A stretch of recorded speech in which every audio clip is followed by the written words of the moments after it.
You know that moment when you're scrolling Zillow at 2 a.m. looking at houses, and you see one listed for $500,000 and think, yeah, that's expensive, but that's kind of what houses cost now, right? If I just save up for a down payment, I could make this work. Here's the truth that nobody wants to tell you. To actually afford that house, to buy it without completely destroying your financial life, you need to be making about $180,000 a year. And if that number just made your stomach drop, you're starting to understand the problem. My name is Ava, and I spend way too much time breaking down the math that the real estate industry really doesn't want you to see. If you're someone who's tired of feeling like homeownership is slipping further away no matter how hard you work, make sure to hit that subscribe button.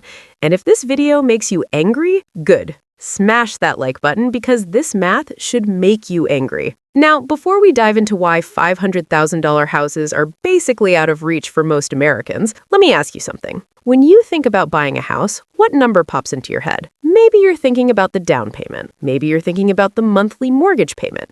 But here's what most people completely miss, and it's the thing that's keeping millions of people renting when they desperately want to own. The real cost of a house has almost nothing to do with the sticker price. I know that sounds crazy, but stick with me, because this is where it gets brutal. Let's say you found that perfect $500,000 house. Nice neighborhood, good schools, the whole American dream package. You've been saving, and you've actually got $100,000 for a down payment, which, by the way, most people don't. Like 60% of Americans don't have $100,000 in cash sitting around. But let's say you're in that lucky group. So you put down your $100,000, and now you're financing $400,000. At today's interest rates, which are hovering around 7%, your monthly mortgage payment is $2,661. And maybe you're thinking, okay, that's steep, but doable if I'm making decent money, right? Wrong, because that $2,661 is just the beginning. Property taxes on a $500,000 house, you're looking at about $625 per month on average. Homeowners insurance, another $200. And if you're buying a condo or a house in a planned community, add another $300 for HOA fees. So we're not at $2,661 anymore, we're at $3,786, and we haven't even talked about maintenance yet. Here's a rule that every homeowner learns the hard way. You need to budget about 1% of your home's value every year for repairs and maintenance. That's $5,000 annually, or about $417 per month. New roof, water heater dies, AC needs replacing. This stuff happens, and it's never cheap. Your real monthly cost to own this $500,000 house? $4,203. Now here's where the math gets really depressing. Banks use something called the 28% rule. Your housing costs shouldn't be more than 28% of your gross monthly income, not your take-home pay, your gross income before taxes. If your housing costs are $4,203, you need to be making $15,011 per month gross to even qualify for the loan. That's $180,132 a year. And that's just what the bank will approve. That's the maximum they'll lend you, not what you can comfortably afford without eating ramen for the next 30 years. Financial advisors will tell you to keep housing at 25% of gross income if you actually want to, have a life. At that rate, you need to be making about $200,000 a year. Let that sink in for a second. To comfortably afford a $500,000 house, you need a $200,000 salary and $100,000 in cash for the down payment. And we're calling this a starter home in most major cities. You know what the median household income is in America right now? $74,580. That household can afford a monthly housing payment of about $1,745 using that 28% rule. With today's interest rates, that means they can afford a house worth maybe $327,000. But the median home price? $420,000. Read that again. The median American household cannot afford the median American house. The math literally doesn't work anymore. The middle-class family cannot afford the middle-class house. Your parents bought their first house making $45,000 a year when houses cost $120,000. That was 2.7 times their annual income. You're looking at houses that cost 5 to 6 times your income. And everyone's wondering why you're still renting at 32.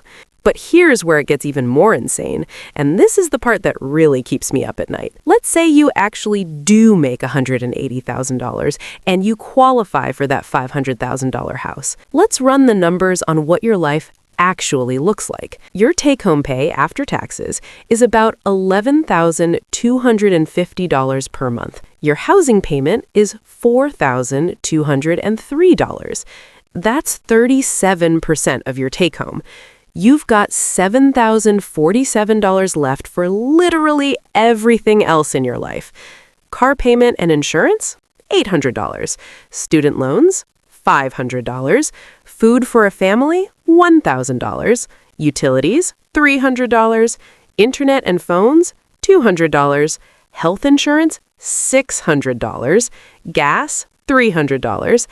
And if you have kids, childcare alone is probably $1,500 a month. We're already at $5,200, and we haven't covered clothing, entertainment, savings for retirement, or the fact that you literally cannot have a single emergency without it derailing everything. You're making $180,000 a year, and you're still living paycheck to paycheck because you bought a house that the bank said you could afford. This is the trap that's keeping an entire generation locked out of homeownership, or even worse, locked into financial stress for 30 years. Because here's what nobody tells you. The bank's job isn't to figure out what you can afford. Their job is to lend you as much money as possible while still being reasonably sure you won't default. They don't care if you're house poor.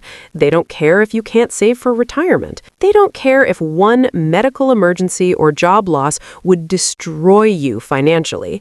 They just care about getting paid. So who actually can afford a $500,000 house in 2026 without destroying their financial life? Honestly, you need to be in about the top 10% of earners. You need that $200,000 household income, and you need it to be stable. You need that $100,000 down payment saved up, and you probably need another $30,000 to $50,000 in savings beyond that for emergencies and unexpected costs. That's not most people.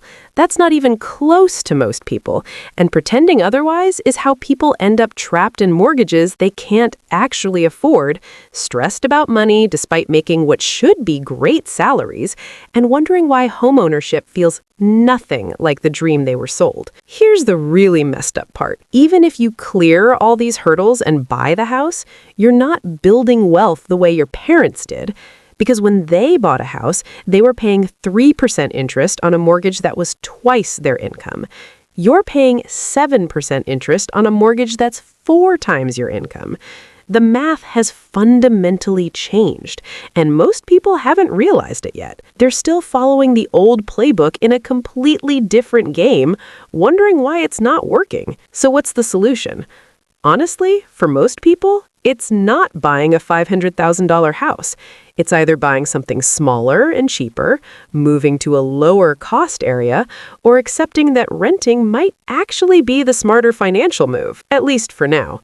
I know that's not what you want to hear, but sometimes the smartest thing you can do is look at the math honestly, instead of convincing yourself you can afford something that's going to financially cripple you for the next 30 decades. The American dream of homeownership is still possible, but it looks different than it did for your parents. And the sooner you accept that and plan accordingly, the better off you'll be. If this video just shattered your housing illusions with brutal math, hit that like button and subscribe. Drop a comment with your household income and whether you still think you can afford a house after seeing these numbers. I'm Ava. The math is brutal, but knowing it might just save your financial future.